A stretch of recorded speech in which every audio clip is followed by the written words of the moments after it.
Hi, everybody, and welcome back to the Stone Chapel Podcast. I'm David Capes.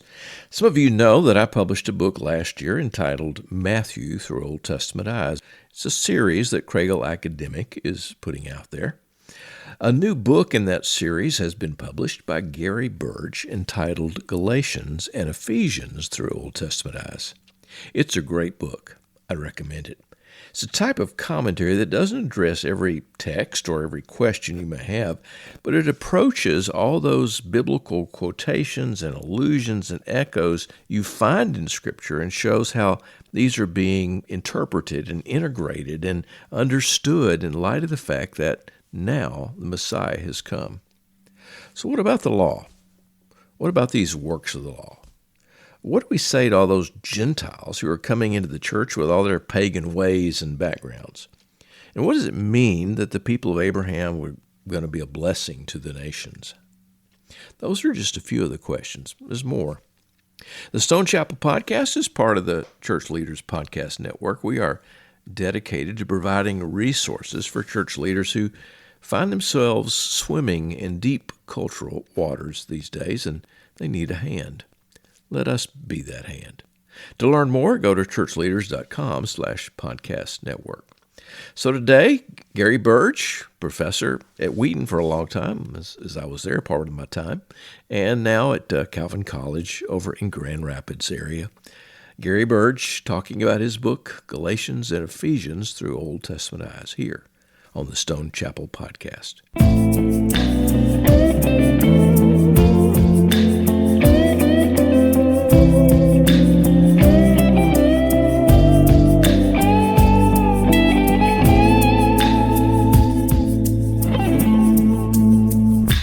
My name is Gary Burge, and I am a professor of New Testament. I taught for a very long time at Wheaton College in Chicago, and I'm now professor emeritus at Wheaton College. But then I picked up another job. I think I'm failing at retirement, frankly. I joined the faculty of Calvin Theological Seminary and eventually became the dean there. Today I direct PhD dissertations at Calvin Seminary. We live in West Michigan, and it's 7 years ago. It was a brand new place to us, and it is lovely. We just enjoy living here so much. Dr. Gary Burge. Gary, good to see you. Welcome to the Stone David, Chapel great to be with podcast. you. Yeah, I'm looking forward to our conversation. Yeah, I am too.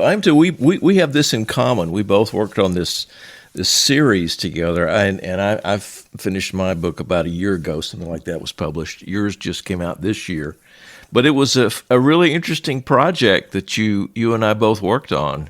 I know, yeah. And actually, it's a beautiful project. It's published by Kregel, and I think it's Kregel showing that it wants to develop an academic division of its own publishing house, and first-rate publications. All of these commentaries are produced at the highest level, and the scholars who are writing them really are skilled at what they're doing. So it was delightful to see how this thing came together. When I'm working on a project like this, it takes years to write something like this. Sure. I don't know about in your case, but in my case it does. Yeah. We're sitting here, writing, and you go see family, and people say, well, what are you working on?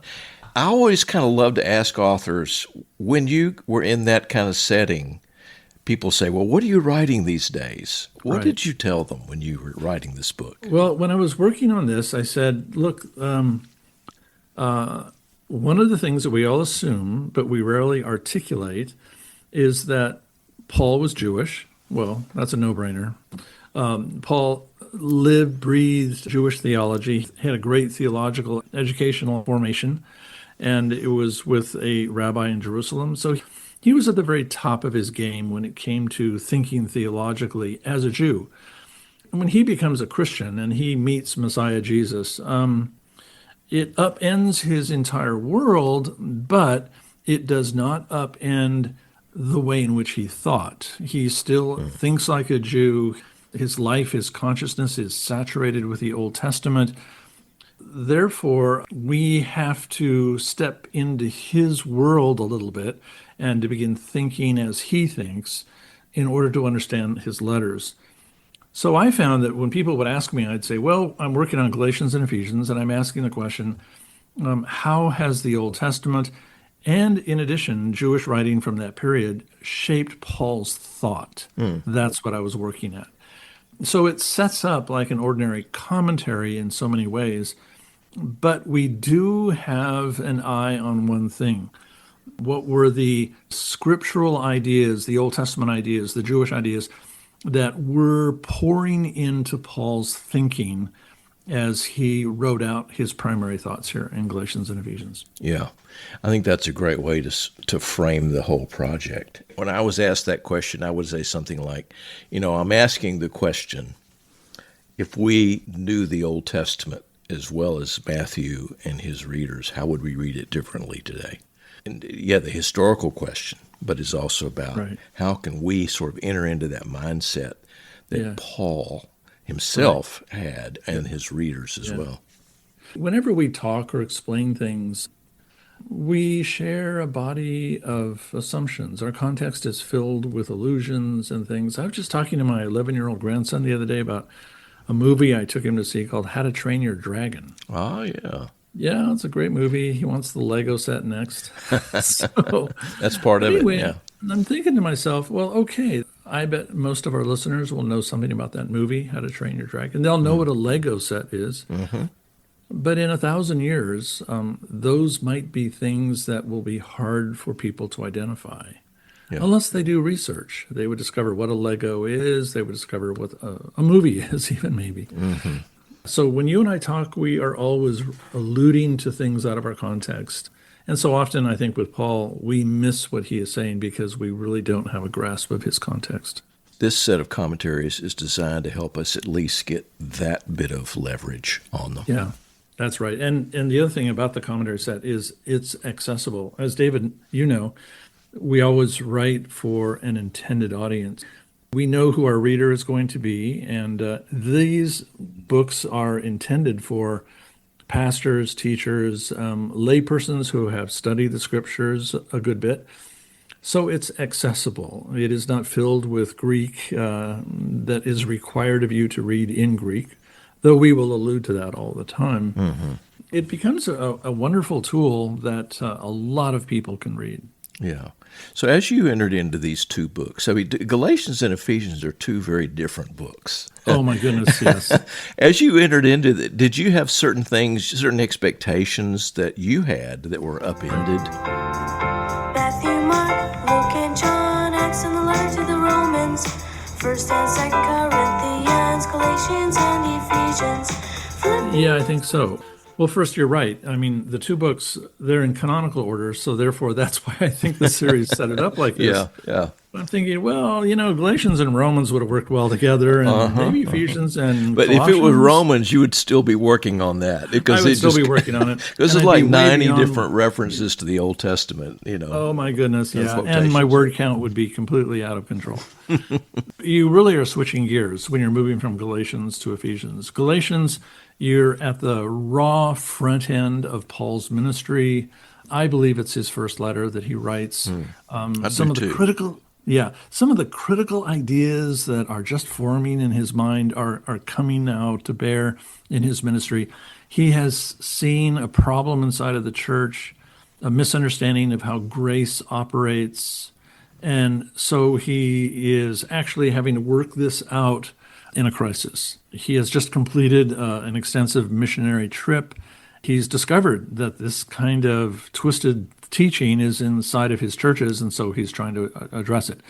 So he's trying to build this plane while it's flying. And you can see, even in the Greek language of Galatians, there's a kind of raw immediacy inside of it. There are sentences that are not sentences. Like they start and then they sort of trail off. You start Paul, I mean, really, it's like somebody who's speaking like we are right now, and we have fragmented sentences because we want to get the message out so quickly. Yeah. Anyway, so you get to that and you think, wow, this is dynamic stuff. This is like being in the ER, the theological ER. When you get to Ephesians, everything is calm. Yeah, very different, very different. It's liturgical. It is toward the end, I think, of Paul's life. And therefore, Paul is reflecting broadly in large brush strokes about his understanding of the church in relationship to Israel and how a mature church is supposed to operate. So in Galatians, he's on the battlefield, he's in the trenches. But in Ephesians, he's now retired and he's at the university. He's dean of the college or something like that. Yes, exactly. He's the dean. Yeah, And yeah.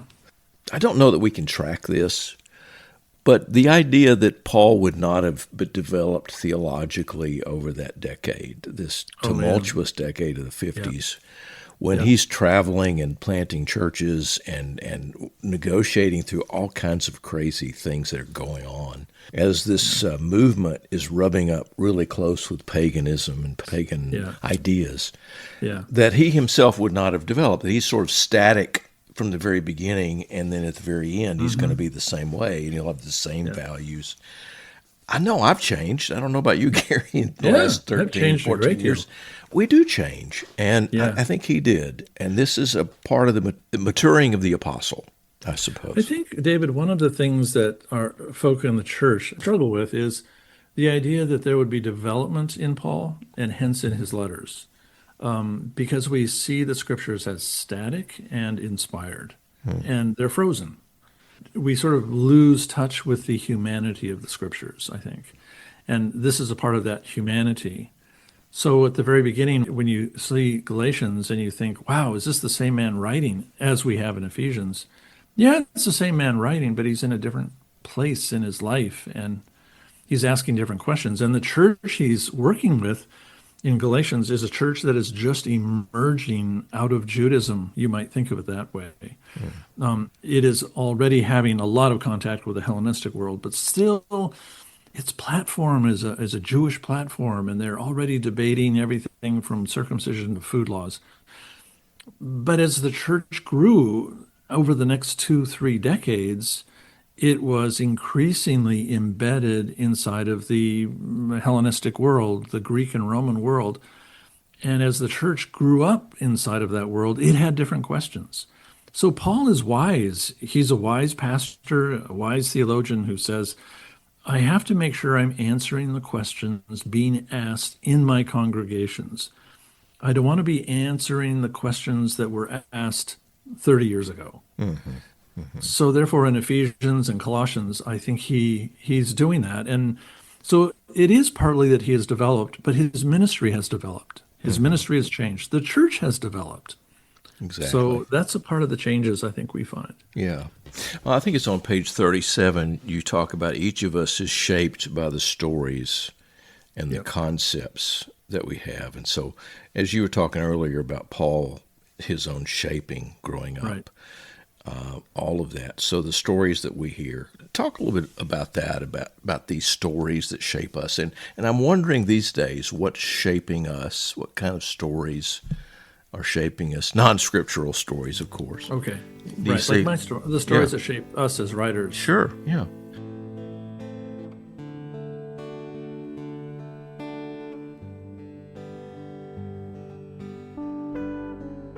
When you begin to write something like this and you know you're going to be responsible for what goes on the page, you have to think through what filters are at work in your own life and what things have shaped you. So I grew up as a Lutheran. Now that was I think the foundation of my life was laid down by Luther in California. And that foundation established, in my mind, an understanding of grace that will never go away. That's childhood for me. That's teenage years for me. But also what came with that is an understanding of grace that was juxtaposed to law. So therefore, as Luther put it, and as I grew up hearing it, it was the gospel brings grace, Judaism has law. And therefore, the good news of the gospel is a resolution of the legalism inside of Judaism. And I think those were the presuppositions, frankly, that shaped me. Judaism, legalistic, Christianity, grace-filled, and therefore, of course, Judaism, this was new news to them, that they would be presented with the grace of God in Christ. So as I came to a work like this, I had to think through, well, didn't Jews understand the grace of God?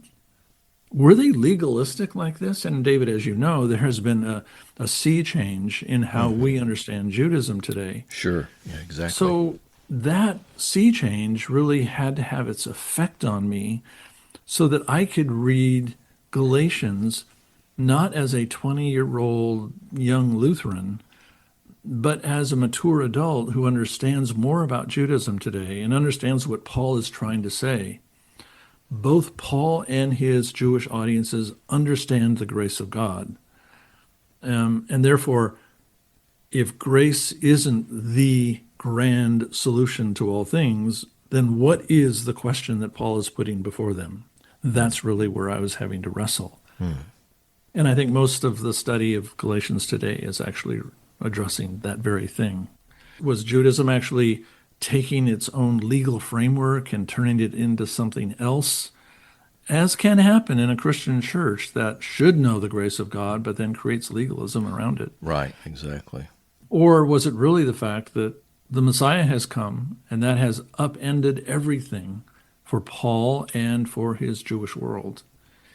So I'm inclined to the latter position and to say that Paul's debate with his Jewish legacy is Messiah has come. And in light of Messiah's coming, how now do we think about God's project in the world? That's a great way of framing it. And learning about these things about grace and law and rethinking all those things becomes an important part of the journey for you, but also for your reader, because I bet you there are a lot of people that'll pick your book up and have that as kind of a presupposition already. Oh, yeah. Yeah. That this is what the gospel is all about. And it worked a couple of strange ways for me. So I could stereotype Judaism, that's one thing. And I could stereotype all of my really conservative Christian friends who didn't understand the gospel. But it meant really that I inherited cheap grace. I really didn't understand what grace meant. And I know you're having John Barclay coming to be with you there in Houston soon. Right. But Barclay really opened my eyes to some very important ideas. I thought grace in the New Testament was simply a free pass. In other words, a ticket wiped clean. God loves me, God forgives me, and therefore do what you want on the weekend. That was me as a teenager. And I didn't understand that there was reciprocity built into grace. So the very Paul who can say that Christ has set you free and that you are saved by grace can also then talk about an expectation that your own life would evolve and begin to bear fruit of the Spirit. So grace is there not to gift us entirely. Grace is there to change us. Transformative grace, yeah. Yeah, and that's what Barclay brought to me. And I thought, oh my gosh, that's exactly, I think John Barclay gave me a key that really opened Galatians in a brand new way for me. And I hope that readers, when they look at this, they'll say, oh, okay. Many of us in the church, I think, live with cheap grace. We think the sum of my Christian life is, I'm forgiven, done deal. Yeah. That's the way Bonhoeffer introduces his book, The Cost of Discipleship, with this question about, have we inherited, are we living by cheap grace? And it's a grace that cost us nothing, right? That book is so important. Bonhoeffer, a Lutheran who's growing up with all of this same sort of worldview, he's writing about the Sermon on the Mount, and he's saying, well, given that you're saved by grace, so what do we do with the expectations in the Sermon on the Mount? We live out that grace so that we live into Christ and we are changed by Christ. David, you and I are both married. I don't look at my marriage simply saying, oh, okay, I got the wedding ring, I'm done, I'm going to go about my own business. Marriage should transform us so that the gracious love of my wife then evokes out of my own heart a transforming love that changes me. So there's reciprocity here between these two. And Galatians became a really fun activity when I began to unlock all that stuff. Yeah, and that's a very different perspective than many do have. It's interesting to me how Paul talks about being set free, and then in this almost in the same breath, he says, "I'm a slave of Christ." Yeah, Both are true. exactly. I say to my students, if I want to be provocative in class, David, I say, Paul does not believe in freedom. My students, it makes them crazy. What? Are you kidding? I mean, that's the sacrament of American culture. Democracy, freedom, capitalism. Yeah, freedom. yeah. I want to be free. I go, no. If you were really set free, sin is so pervasive inside of you that, you're going to default to some really bad stuff. Along the way of life. Yeah, so you're not free just to go on your own way. He has freed you from a horrible slave owner. And yet he is King Jesus, and he is going to bring you then into his company, and you obey. It's the obedience of faith that Paul likes to talk about. Yeah, the trust and obey him that we used to sing. Exactly right, yeah. There's a line out of one that says, "Prone to wander, Lord, I feel it. Prone to leave the Lord I love." Yeah. We do wander. We do, and so the idea of being set free, we're going to head in the wrong direction at some point. Well, I think what Paul is actually up against is kind of two frameworks, two mentalities. And we can see them in the church. I don't need to do this from the first century. I can simply see it inside of the church today. There are those who say, I'm going to raise my children in a wonderfully righteous, sanctified, a healthy, holy way by giving them lots of rules. And to a certain extent, there should be rules about how you ride your bike at 11 years old. Okay, I get all of that. The catch is that rule making, while good and healthy for us in our immaturity, caps out our growth at some point. But grace making instead forces me to invest in the one who loves me. And therefore, I want to become a different kind of person. I don't simply want to obey a list of rules. It's inside of the church. I have had students at Wheaton College. As David knows, I was at Wheaton College for 25 years. Again and again, I had students saying to me, my childhood was like being on a hamster wheel. I simply had to keep running because it was expected of me, and I never seemed to be able to get anywhere. And I'm so tired. I'm so tired, they would say to me. And I would say to them, well, first, let's get off the hamster wheel, and then let's make sure we know who your owner is and what he has created you to be. And that framework was just shocking to them. My students, again and again, from healthy evangelical churches, were exhausted. When I taught Galatians in my classes at Wheaton, it was not uncommon to see my students moved emotionally because I began to realize they had never understood the grace of God before. Wow. Well, you were a good teacher, and you are a good teacher, and you're going to continue to teach us through your book that we've been talking about. It's entitled Galatians and Ephesians Through Old Testament Eyes. It's a great series. Gary Burge is the author of that, and it's edited by Andy Lepeau and Seth E. Horn.